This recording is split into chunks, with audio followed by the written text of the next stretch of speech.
Hello there, lovely folks at YouTube. Ren here. I want to talk about one of these little plants next to me, now that it's actually not raining and I can do that. This little guy right down here on the ground, really low to the ground. This is Pennyroyal, or Mentha pulegium. So as you can guess, with that name, Mentha, it is a mint. It's in that Lamiaceae family. It is in the mint genus, Mentha. The other part of the binomial, the pulegium, actually comes from the Latin pulex, which means flea, and this is a reference to the plant's original use as an insect repellent. It was very commonly used as a strewing herb, meaning, you know, when they had dirt floors, they would put the herbs down on the floor, and it was supposed to help to reduce the number of bugs that you would have in your house. It was also historically used as a culinary herb. One of its common names was pudding grass, because it would typically be stuffed into animal puddings and all kinds of things like that. Having said that, I cannot recommend its current use with oral ingestion. So let me get into a little bit of background. So it does have, in historical medicinal uses, has a lot of medicinal uses historically, back when we didn't have a formalized system of medicine. One of the uses that it was used for was an emmenagogue, so something to bring on the menses or bring on menstrual contractions. Because of that, Culpeper did mention its use in expelling the dead fetus. Now, other people after Culpeper have kind of taken and run with this and said, oh, you could use it as an abortifacient then. You can't, okay? It is not effective as an abortifacient. Most of the people who have tried to do that, even in recent history, have either severely injured themselves or died. So, one of the things that we have found is that the primary constituent of this plant, which is a chemical called pugelone, is actually converted into the toxic metabolites by the liver.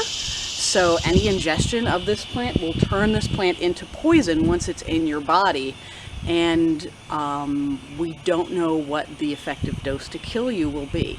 So because we don't know what a safe amount of this plant to ingest is, there's really no safe amount that we can recommend. So let me reiterate again.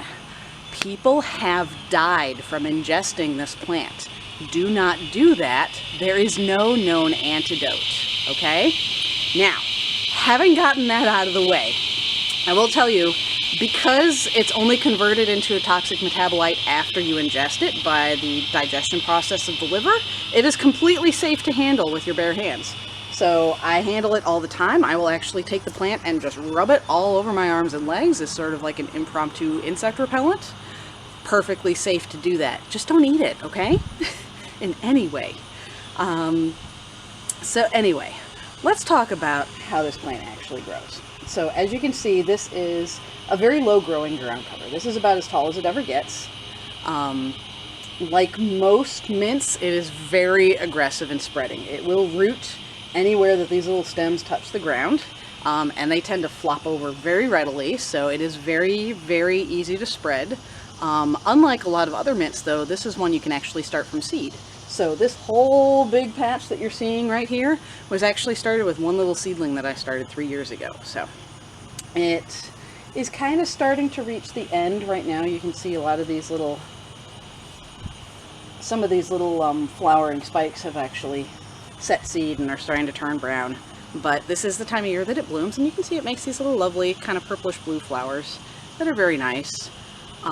It is very thick growing as well, so it makes a good ground cover because it will basically outcompete any weeds that would try to grow in this area. I barely have to weed this area because the pennyroyal takes care of all that for me. I do have to pull pennyroyal out all the frickin' time just to keep it in check in where I want it to be, but weeds usually aren't a problem in this little area of the garden, at least.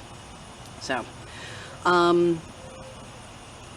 it's not fussy about whether it gets sun or shade, but like most mints, it does prefer something that's well watered. So I do get a decent amount of water here, and it's kind of like half sun, half shade where you are. You can see I'm definitely baking in the sun right now, but as the sun moves over, it will get shade from my house and the deck. So, and it just doesn't really care about that as long as it's getting ample water.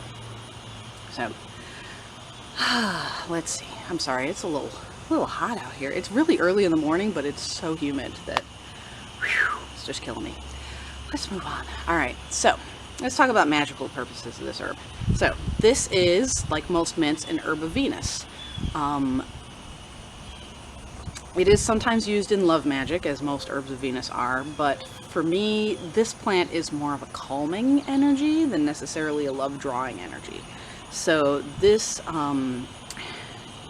it has some folklore uses where, like, people who were going to sea would put it in their shoes in order to prevent seasickness, or people would kind of throw it, cast it out onto the waves in order to calm the sea and calm any approaching storms so that they wouldn't get impacted by storms. So that's something that I see this as being like a really good use for this plant. So that calming energy, sort of calming of storms, can also be like, you know, emotional storms. So like if you have an ongoing argument with somebody, you can use pennyroyal to kind of calm down that argument and be able to mend that relationship. It can also be protective in that same way, where you can hang a bundle in the home, and that way it will prevent any storms, such as home disruptions or arguments or things of that nature. Historically, they also like would wear crowns of pennyroyal. They just weave it into a crown and wear it on your head. It was said to reduce headaches and dizziness, which is probably just due to the fact that you're then smelling pennyroyal, which it has a very, very strong mint smell. It's almost offensive how minty it is, honestly. And then one of the really interesting historical uses of this plant is this is a plant that was said to be added to the kykeon, which is the ritual cup during the Eleusinian mysteries. So I wouldn't recommend doing that, drinking it. I would replace it with just another common mint like spearmint or peppermint. But the fact that this was used in that ritual, which is sort of a ritualization of death and rebirth, seems to indicate that this plant can also be used to open up those mysteries of what lies beyond the veil as well. So, and there's a little bit of lore actually from one of the big books that's attributed to Albertus Magnus, which is Saint Albert the Great, who was said to have dabbled in alchemy as well. We don't know whether it's actually written by him, because there's a lot of stuff that was attributed to his name after he had died, but one of the books purported to be written by Albertus Magnus mentions the use of pennyroyal and how you can use the ashes of pennyroyal to revive bees and flies that have drowned and died. So that again is kind of tying into that mystery of death and rebirth. So interesting little plant, interesting little lore. Lovely smell, if a little aggressive at times, and just kind of a nifty little ground cover as well. And it is very attractive to lots of pollinators as well. There's always bees and wasps and all kinds of little things buzzing around in these flowers, so just don't ingest it, okay? Please. Anyway, that's all I have for you on this little plant, so I hope this video finds you well, and I will see you again soon.